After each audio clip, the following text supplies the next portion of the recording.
Question number first. Root दो एक संख्या है जिसे हमेशा याद रखना अपरिमेय संख्या कहलाती है। ऐसी संख्या जो रूट के अंदर हो और उसको निकालना पूर्ण वर्ग के रूप में संभव ना हो अपरिमेय संख्या होती है, जैसे रूट 3 हो गया। और एक चीज है, जितनी भी अपरिमेय संख्या होती है वो अभाज्य संख्याएं होती हैं, जैसे root 3, root 5, root 7, root 11, root 13, root 17, root 16, ठीक ना। भी अपरिमेय संख्या ही है, ठीक ना। ये सम के केसेस में, ठीक ना। ये कहा जाए कि अभाज्य संख्या नहीं है लेकिन अपरिमेय संख्या है, ठीक है। अब अगला, अक्षों के प्रतिच्छेद बिंदु को क्या कहते हैं, जिसे याद रखना मूल बिंदु। एक क्वेश्चन और बन सकता है कि मूल बिंदु के निर्देशांक क्या होते हैं, तो याद रखना 0 और 0, ठीक ना। अगला question number third. 2 - x² + x³ में x³ का गुणांक। गुणांक मतलब इस संख्या के सामने, इस x³ के यहाँ पे, इस स्थान पे कौन संख्या का गुणा है। या तो कुछ दिख नहीं रहा, इसलिए +1 इसका करेक्ट आंसर है, ठीक है। लेकिन अगर ऐसा होता यहाँ पे 2x² + 3x³, तब यहाँ पूछता कि x³ का गुणांक क्या है, तो x³ के पहले क्या लिखा है 3, तो 3 हो जाता है इसका गुणांक। पूछते हैं x² का गुणांक क्या है, तो इसके पहले क्या लिखा है -2, तो इसका क्या हो जाता है -2। इस प्रकार से आंसर दिए जाते हैं, ठीक है। ये चैप्टर 2 का है। 2.1 अच्छे से रट के जाए, आपसे बन जाएगा, ठीक है। ये चैप्टर 3 का है, 3 को रटे। ये चैप्टर फर्स्ट का है, ठीक है। अगला, पूर्ण अपने भाग से क्या होता है, बड़ा होता है। ये चैप्टर 5 का समरी है, रटो अगर होना इस बार पास। क्वेश्चन नंबर 5, सभी समकोण एक दूसरे के क्या होते हैं, तो बराबर होते हैं, ठीक है। अब ये क्वेश्चन आपका ये आपका 7, 8 से, और ये क्वेश्चन आपका 7 से। सर्वांग त्रिभुजों के संगत भागों के लिए हम क्या लिखेंगे, तो ये CPCT होता है, ठीक ना। CPCT शॉर्ट फॉर्म है इसका। अब आते हैं क्वेश्चन नंबर 2 पे। प्रत्येक अपरिमेय संख्या 1, तो ध्यान रखना परिमेय और अपरिमेय संख्याओं के संग्रह को वास्तविक संख्या बोलते हैं, ठीक ना, अवास्तविक नहीं, इसलिए इसका करेक्ट आंसर ये होगा। वही बहुपद 2x + 5 का शून्य क्या है, तो इसको इस प्रकार से आप निकालोगे। 2x + 5 = 0, देन 2x = 5 उधर चला जाएगा तो प्लस में है तो माइनस हुआ, तो x क्या हो जाएगा -5.2। ये करेक्ट आंसर -5.2 हो जाएगा। चलिए इससे से मिलता जुलता एक क्वेश्चन देता हूँ। 3x + 5 = 3x + 5 बस लिखा है तो शून्य क्या होगा। चलिए फाइंड करिए, बताइए। ये चैप्टर 2 का आया है, 2.2 से आया है, मतलब 2.2 आप रट लो, फिर से क्वेश्चन आएगा, ठीक है। ये चैप्टर 1.3 जिससे आता होगा उससे बनेगा। अगला, दो पदों वाले बहुपद को द्विपदी बहुपद, ठीक ना। दो पद लिखा है, एक क्वेश्चन बनता है द्विघात वाले बहुपद को द्विघाती। जब घात बोलेगा तो द्विघाती और पद बोलेगा तो द्विपदी बोलेंगे, तो इसका करेक्ट आंसर ये होगा, ठीक है। ये चैप्टर 2 का समरी पढ़े आप। अर्धवृत्त का कोण, इसको याद रखना समकोण होता है, ऋजु कोण नहीं। ऋजु कोण 180 डिग्री का होता है, ठीक है, ये नहीं होगा 90 डिग्री। अर्धवृत्त का कोण समकोण, ये आपके चैप्टर 9 से आया, ठीक है। शंकु का वक्र पृष्ठीय क्षेत्रफल 11 चैप्टर से आया क्वेश्चन, ठीक है। फार्मूला याद करें, समरी याद करें।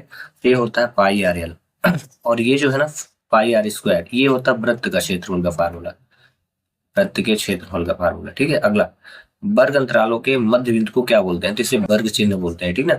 ये लास्ट चैप्टर से आया आपके बुक के, ठीक है। अब अगला चलते हैं। सत्य सत्य बताना है आपको। पहला, निर्देशांक के दोनों अक्ष निर्देशांक तल को 4 भागों में विभाजित करता है, तो बिल्कुल करेक्ट है। दूसरा, समीकरण y = 3x + 5 एक अद्वितीय हल नहीं, अपरिमित रूप से अनेक हल होते हैं, ठीक है। ये चैप्टर 4.2 का पहला ही क्वेश्चन, ठीक है, ये हो गया, तो ये असत्य करे। तीसरा, यदि एक समांतर चतुर्भुज के विकर्ण बराबर हो तो आयत, बिल्कुल सही है। अगला, एक सम चतुर्भुज के विकर्ण परस्पर लंबवत, बिल्कुल सही होता है, ठीक ना। ये चैप्टर आप 8 पढ़ लें, इसे भी 8 से ही पढ़ें। ये चैप्टर 4 का है और ये क्वेश्चन जो है ये चैप्टर 3 का समरी है, ठीक है। अगला, वृत्त की बराबर जीवाएं केंद्र पर असमान कोण नहीं होता, केंद्र पर समान कोण अंतरित करती हैं। अगर समान होता तो सही मानते, असमान बोला इसलिए गलत, ठीक है। तो ये 9 चैप्टर का 9.1 आप अच्छे से पढ़ें, ठीक है। फिर से पढ़ें। गोले का पृष्ठीय क्षेत्रफल का फार्मूला, ये सही है। गोले के पृष्ठीय क्षेत्रफल का फार्मूला 4πr² होता ही है, सत्य है। तो एक क्वेश्चन में बोलता हूँ कि गोले का आयतन का फार्मूला क्या होता है। चलिए बताइए, गोले के आयतन का फार्मूला, क्योंकि इस बार क्वेश्चन हो सकता है चेंज हो जाए, तो क्या आएगा फिर, गोले का आयतन आ सकता है, ठीक है। मैंने दे दिया क्वेश्चन, आप इसका आंसर भेजें। एक और क्वेश्चन देता हूँ, अर्ध गोले का कुल पृष्ठीय क्षेत्रफल क्या होता है। अर्ध गोले का कुल पृष्ठीय क्षेत्रफल कितना होगा? कुल पृष्ठीय क्षेत्रफल आपको अगर होना है पास तो इन क्वेश्चनों का करते रहिए अभ्यास, ये चैलेंज है, ठीक है। और नहीं होना पास तो इन क्वेश्चनों को छोड़ दीजिए, ठीक है, पढ़ना जरूरी नहीं है। सबसे आसान तरीका। अगला यक्स निर्देशांक, तो याद रखना यक्स निर्देशांक को भुज बोलते हैं, ठीक है। बाह्य निर्देशांक को कोटि बोलते हैं, दो हो गए। मूल बिंदु के निर्देशांक क्या होते हैं? 0 0, 3 हो गया। और बिंदु -3 -5 में भुज कितना है? तो ये एक्स को भुज बोलते हैं, ठीक है, इधर वाले।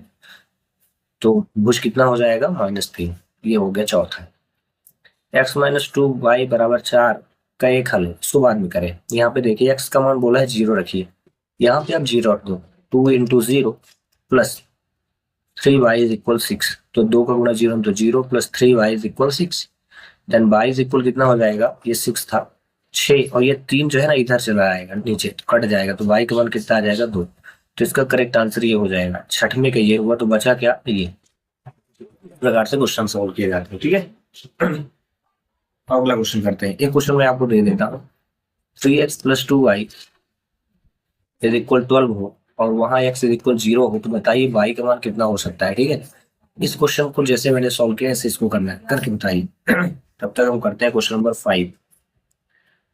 यदि 3 या अधिक बिंदु एक ही रेखा पर स्थित हो तो वे सभी बिंदु कहलाते हैं, तो इसको बोलते हैं संरेख, ठीक है। संरेख ये चैप्टर 5 से आया।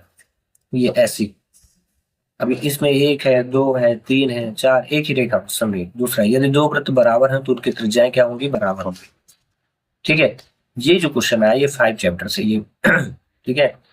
एक आयत का प्रत्येक कोण क्या होता है? 90 डिग्री। ये क्वेश्चन आपके 8 चैप्टर से आया। यदि किसी त्रिभुज की भुजाएं ए बी सी, ये आपके 9 8 9 10 चैप्टर का है। एबीसी हो तो उस त्रिभुज का अर्ध परिमाप क्या होता है? तो अर्ध परिमाप के लिए फार्मूला a + b + c/2 होता है, ठीक है। इसको रट लेना। इस बार क्वेश्चन याद हो सकता है चेंज आए, तो बोलेगा हेरोन का फार्मूला क्या होता है, ठीक है। आप कमेंट्स करें इसका आंसर। इसी चैप्टर का समरी पढ़ लेना है।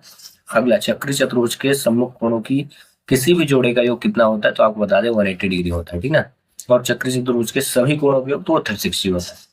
अगला, आयतचित्र में वर्ग अंतरालों के लिए प्रयुक्त दंड आलेखों का निरूपण कैसा होगा? क्या लिख दीजिएगा? सतत होता है, कंटिन्यूअस बोलते हैं इसको। क्या लिखेंगे? सतत, सतत होता है, ठीक ना।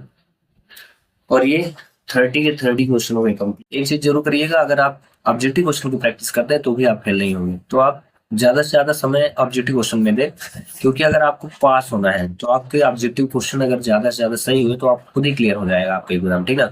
25 से 23, 23 से 25 नंबर अगर आप पाए तो पास हो जाएंगे। तो 30 ऑब्जेक्टिव आने हैं, तो ज्यादा समय, अगर कोई बच्चा मैथ में पास होना चाहता है तो आधे से 1 घंटे या 2 घंटे करके ऑब्जेक्टिव क्वेश्चन पढ़े, चाहे वो परीक्षा धन से पढ़िए या बुक से पढ़िए, किसी चीज से आप ऑब्जेक्टिव पढ़िए। ऑब्जेक्टिव क्वेश्चन अगर आपका क्लियर हुए तो आप फेल हो ही नहीं सकते हो, ठीक है ना। और जो मैं भेज रहा हूँ इनको तो देख लीजिए, तो आप वैसे भी फेल नहीं होंगे, ठीक है।